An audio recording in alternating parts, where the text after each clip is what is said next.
Hello दोस्तों, मैं हूं अरशद सर।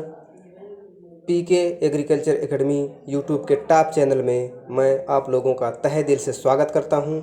आज ये कोशिका के इम्पॉर्टेंट कोशिकांग माइटोकॉन्ड्रिया के बारे में आज डिटेल से अध्ययन करेंगे।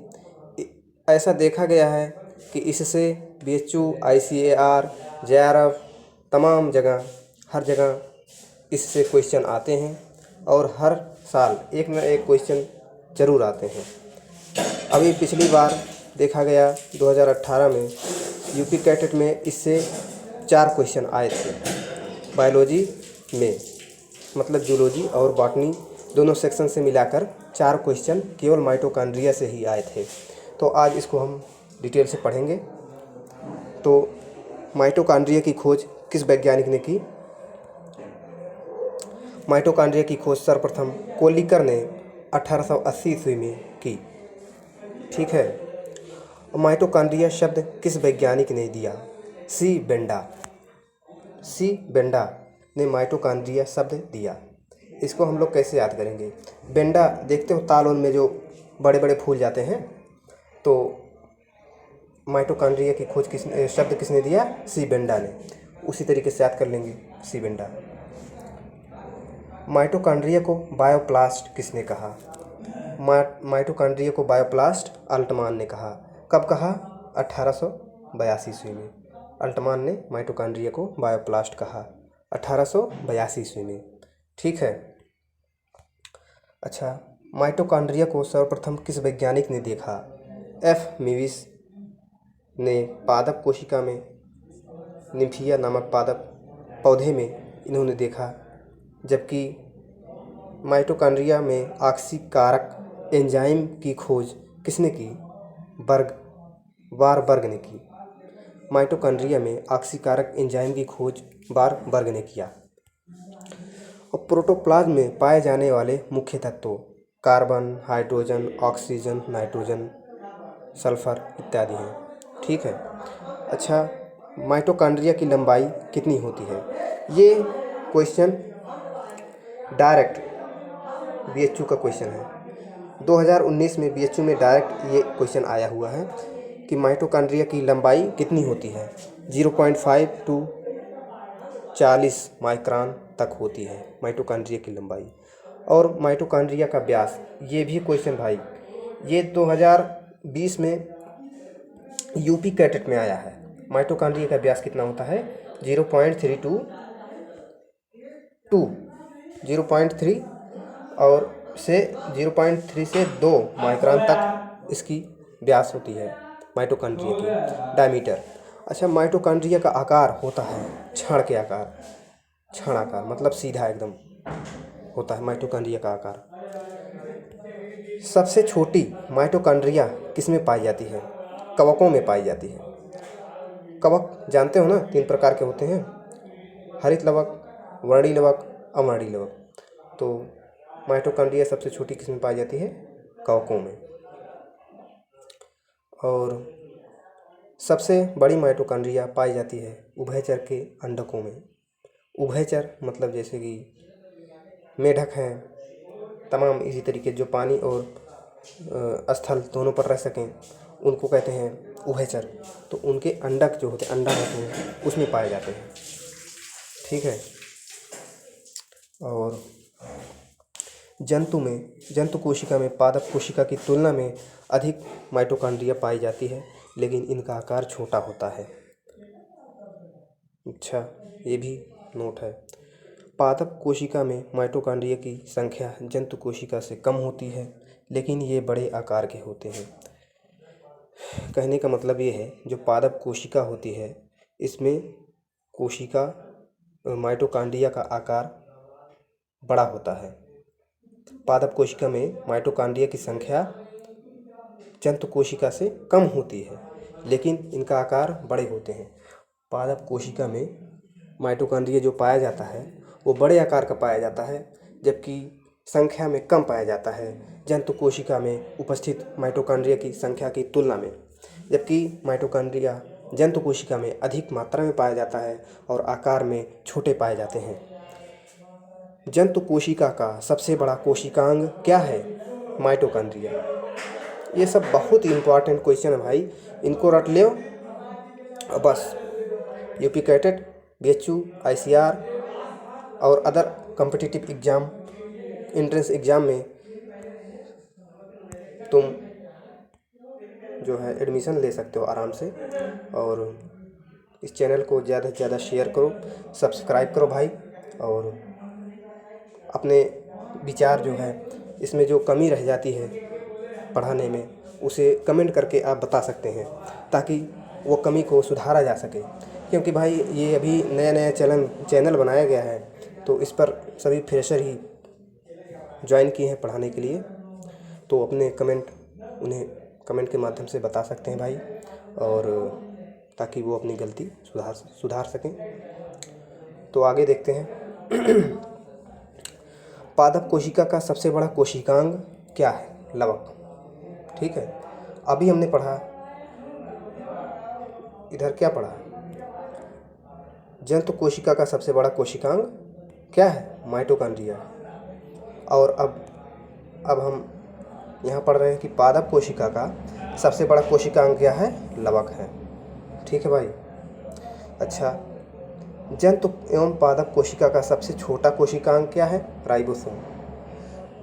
जंतु तथा पादप दोनों कोशिकाओं में सबसे छोटा कोशिकांग क्या है?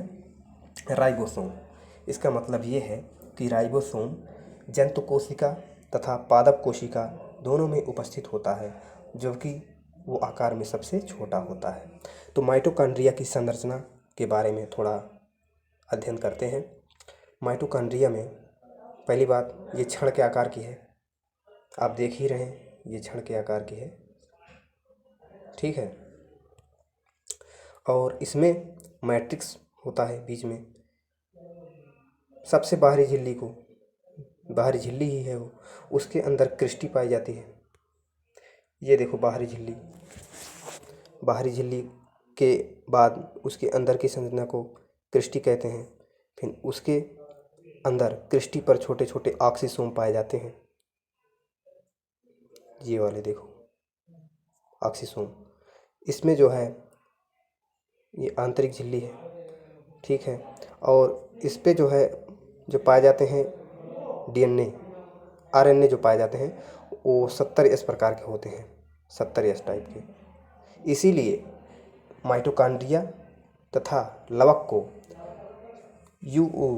यूकैरियोटिक कोशिकाओं में उपस्थित प्रोकैरियोटिक कोशिकांग कहा जाता है। इसीलिए क्योंकि इनमें जो आरएनए पाया जाता है ये 70S प्रकार का होता है, जबकि यूकैरियोटिक कोशिकाओं में 80S प्रकार के सभी आरएनए पाए जाते हैं। अच्छा, माइटोकॉन्ड्रिया है दोहरी झिल्ली।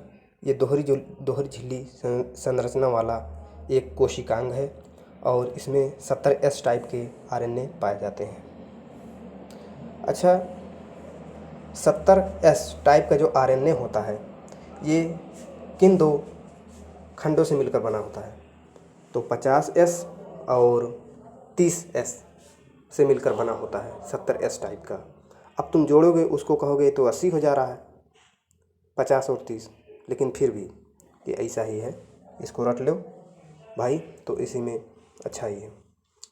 आगे देखते हैं।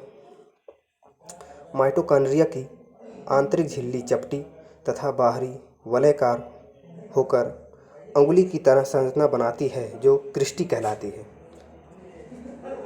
ये देखो क्रिस्टी, मतलब माइटोकॉन्ड्रिया के ऊपर जो उंगली के आकार की संरचनाएं निकली रहती हैं उन्हें क्या कहते हैं? तो उन्हें क्रिस्टी कहा जाता है। अच्छा, तो क्रिस्टी के ऊपर गधे के आकार की संरचना जो पाई जाती है उसको ऑक्सीसोम F1 कण कहा जाता है। ऑक्सीसोम F1 कण, ये देखो। माइटोकॉन्ड्रिया में पाया जाने वाला राइबोसोम होता है 70S प्रकार का, ये तो हम बता ही दिए अभी। ठीक है। अच्छा, माइटोकॉन्ड्रिया के समूह को क्या कहा जाता है? माइटोकॉन्ड्रिया के समूह को कहते हैं गायोकॉन्ड्रिया, प्लास्टोकॉन्ड्रिया या कॉन्ड्रियोप्लास्ट, तीनों कह सकते हैं, ठीक है। चाहे उसको माइटोकॉन्ड्रिया के समूह को गायोकॉन्ड्रिया कहो या प्लास्टोकॉन्ड्रिया कहो या कॉन्ड्रियोप्लास्ट कहो, तीनों सही है। अच्छा, माइटोकॉन्ड्रिया के अंदर पाया जाने वाला राइबोसोम कहलाता है माइटोराइबोसोम, ठीक है, माइटोराइबोसोम कहलाता है। आगे देखते हैं माइटोकॉन्ड्रिया का रासायनिक संगठन। माइटोकॉन्ड्रिया किन किन चीज़ों से और कितनी कितनी मात्रा से मिलकर बना होता है, इसके बारे में थोड़ा देखते हैं। तो प्रोटीन जो माइटोकॉन्ड्रिया में कितना पाया जाता है, 60 से 70% तक पाया जाता है। और लिपिड कितना पाया जाता है, 25 से 30% तक पाया जाता है, 25 से 30% तक पाया जाता है। और DNA 8% तथा RNA जो है 5 से 7% पाया जाता है। अब हम देखते हैं माइटोकॉन्ड्रिया का कार्य क्या है। कोशिकीय ऑक्सीश्वसन करना, ये जो है माइटोकॉन्ड्रिया कोशिका में ऑक्सीश्वसन करता है, ठीक है। ATP का निर्माण भी करता है, बहुत महत्वपूर्ण काम करता है भाई। माइटोकॉन्ड्रिया जो है कोशिका में ATP का निर्माण करता है। आगे देखते हैं माइटोकॉन्ड्रिया को कोशिका का विद्युत घर, विद्युत गृह कहा जाता है, ठीक है। माइटोकॉन्ड्रिया कोशिका में विद्युत जनरेट करने का हाउस कहलाता है।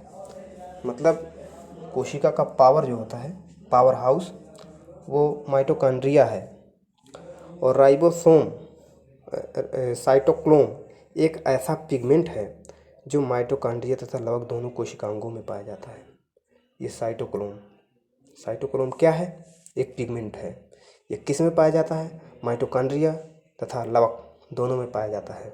माइटोकॉन्ड्रिया तथा लवक दोनों प्रोकैरियोटिक कोशिकाओं में पाए जाते हैं, जो कि 70S टाइप के RNA होते हैं इनमें, इसलिए इनको यूकैरियोटिक कोशिकाओं में उपस्थित प्रोकैरियोटिक कोशिकाएं कहा जाता है, ठीक है भाई। तो अगले लेक्चर में हम लवक के बारे में पढ़ेंगे। और वीडियो को ज़्यादा से ज़्यादा शेयर करो, सब्सक्राइब करो और कमेंट के माध्यम से इस वीडियो में जो कमी रह गई हैं उसको बता सकते हैं आप, ताकि अगली बार उसे सुधारा जा सके। और इस मैटर को ज़्यादा से ज़्यादा शेयर करो और पढ़ो भी, ताकि आने वाले एंट्रेंस एग्ज़ाम में अपने वादे जो तुम्हारे माँ बाप के, तुम्हारे रिश्तेदार के चेहरे पर जो तुम्हारे लिए एक छाप बनी हुई है कि मेरा बेटा कुछ करके दिखाएगा, सिलेक्शन लेगा, अच्छे यूनिवर्सिटी कॉलेज में सिलेक्शन लेगा और पेड की सीट पर कभी नहीं पढ़ेगा, हमारा बेटा अच्छा काम करेगा, तो उनके लिए कम से कम पढ़ो भाई, कम से कम उनके तो लिए पढ़ो। जो तुम्हारा पड़ोसी तुमको देख देख जलता है, उसके लिए उसके घर के सामने DJ बजवाना है, तुम्हें सफल बनना है और एडमिशन लेके दिखाना है। तो वीडियो देखने के लिए बहुत बहुत धन्यवाद भाई, थैंक यू।